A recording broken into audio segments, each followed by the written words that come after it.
I move the government counter motion in this regard, but I do welcome the fact that this motion has been tabled, because it gives us an opportunity to discuss and to debate indeed the many areas of progress that we're making and the policies that we're putting forward in that regard. And I don't doubt the sincerity of many of the speakers opposite. I'm acutely aware of the difficulties amongst renters all across this country.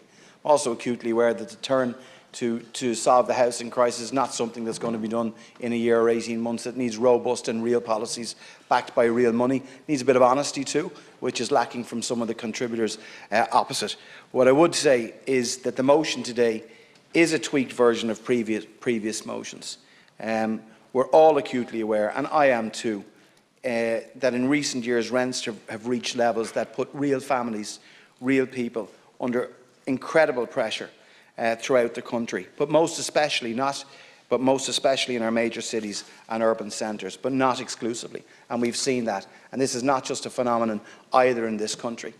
We see in Europe and also in America the effect of inflation post-COVID as we're coming out of COVID. And I have said on the record a number of times that the rental market is indeed dysfunctional, and I want to greatly improve it for almost 300,000 households and tenancies which exist in this country. But we have to recognise the fact that, whether you like it or not, we do need a private rental market as well. We've had thousands of mom and pop landlords leave, okay, thousands. And I have to as well look at some of the items that are put in the Sinn Féin motion as to what intended or indeed unintended consequence that could actually have. I would remind some deputies opposite, I think Deputy Farrell is no longer with us, and that's fine, that the government and I have brought forward 5 different pieces of rental legislation in the period of time since I've been here as Minister, 4 of which, by the way, your own party accepted and supported, and I welcome that, including the one last July, by the way, and I'll deal with that in a moment, when we linked rent increases to general inflation in RPZs, and that means that rents, if they need to go up, can only go up in line with general inflation. But when I brought forward this legislation, this is where we need a bit of honesty, Deputy O'Brien, I said that I would keep an eye on an overall cap under review, because I also said that I was aware of where inflation was going at the time, and we brought forward the measures in July speedily. And I said that at the time, and we have a further rent bill which I'm bringing forward in the autumn, which I also said in the summer, that will actually deal again with the issue of rent increases, and I want to see that. And also within that legislation in the coming couple of weeks, which I do hope you'll also support, for the first time, I'm going to bring forward in that legislation to introduce tenancies of indefinite duration. And I would actually expect there would be support opposite, like you've supported 4 of the 5 tenancy bills that I've actually brought forward on behalf of this government. So we have restricted the amount also of upfront costs, and I would ask deputies to look at the counter motion that I've tabled, which details facts of what we have done in a short space of time already in renters. And also, as part of that, we have restricted the upfront costs that can be sought at the commencement of a tenancy to 2 months, to a maximum of 2 months, helping thousands of student renters and indeed other renters who previously were expected to fork out deposits of upwards of 3,500–4,000. That's been stopped. Perhaps, and most importantly, in something which you willfully ignore because it mightn't suit your soundbite or your Facebook video or your Twitter video for all the set pieces that you brought forward here, is the fact for the first time ever that we've actually introduced cost rental, and we've actually tenancies in place already, and we will soon have many, many more of them. Others have talked about it. We've actually delivered it in the Affordable Housing Act, another act which you actually supported, and I'm grateful for. Okay, so these are all pieces of legislation that I brought forward on behalf of the government, which most of which you supported, and then you come in here and criticise them. That's fine, because it might suit your narrative. 18,000 cost rental homes will be delivered between now and the end of 2030, at least including over 1,500 next year. And it goes without saying that increasing housing supply in this very space will ease affordability constraints, particularly on renters. As the cost rental sector grows, these consistent and affordable rents, which we want to see more of, which we've legislated for, and for the first time which we've a national cost rental scheme in place, will have a moderating impact on the overall private rental market. Already, as I mentioned, tenants already in place are availing of rents at approximately 50% below the market. I'll be launching another scheme tomorrow, 40% below market. And that's what we intend to continue doing right into next year.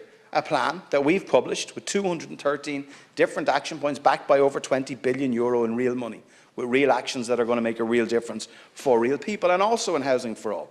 Legislation will also be enacted to provide for minimum BER ratings in private rental properties. Again, this is legislation which I do hope members opposite at the appropriate time will see their way to supporting. What I would say to you is this, when I look at some of the measures that Sinn Féin have brought forward in relation to housing in particular, it's like they're modern-day snake oil salesmen. They have a cure for all your ills, and there's easy solutions to this. It's like when you say you'll build 20,000 public homes next year. And I continually ask, where are they going to be? Who's going to build them? How long is it going to take to build them? When will they be occupied? How are you going to pay for them? No answers forthcoming, but just a figure of 20,000 that's pulled out of the sky. One thing you are clear on is that you would abolish Help to Buy, which has helped nearly 23,000 families own their own home. You also say that you'll abandon long-term leasing immediately. I want to talk about this. But you don't say what that would mean immediately. I've been extremely clear on behalf of this government that I want to see an end to long-term leasing, and I will bring it to an end. But I'll do it in a targeted and managed way. So let's look at what you're proposing, Deputy O'Brien. There are already 1,300 homes already in the pipeline due to be leased next year in 2022, decreasing to 200 in 2025. So we're showing a pathway out of this, and no leasing thereafter. These are real homes ready for real people.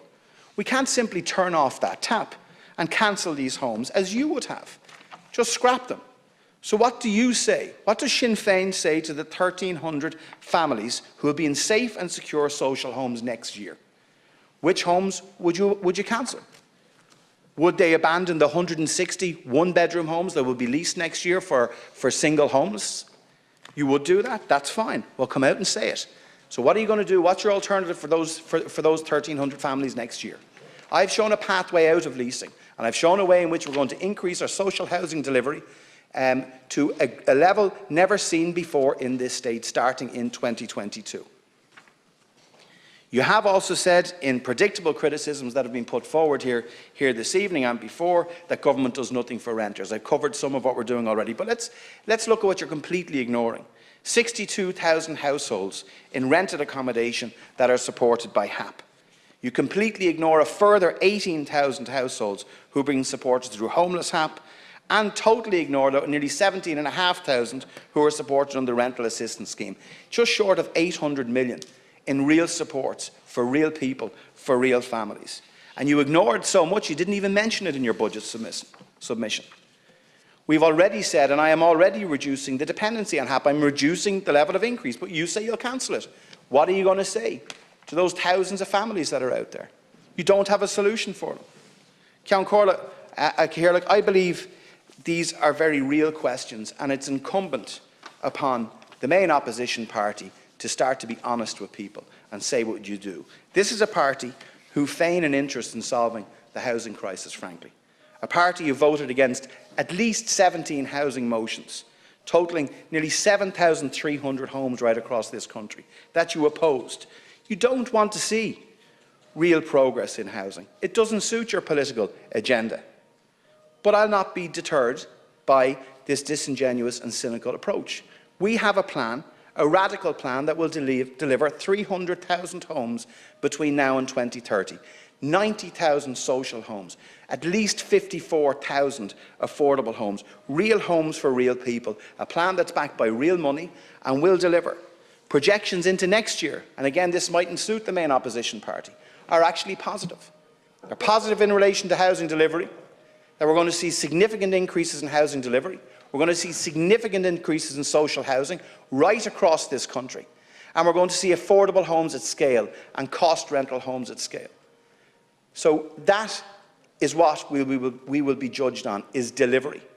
Not Twitter videos or Facebook posts, but in actually, Mr. Angry's at it again. You might just show me a little bit of courtesy by letting me speak. If you don't like what I'm saying, just don't interrupt me. I won't be bullied by you. I won't be bullied by you. So what I'm saying here is, I welcome the fact.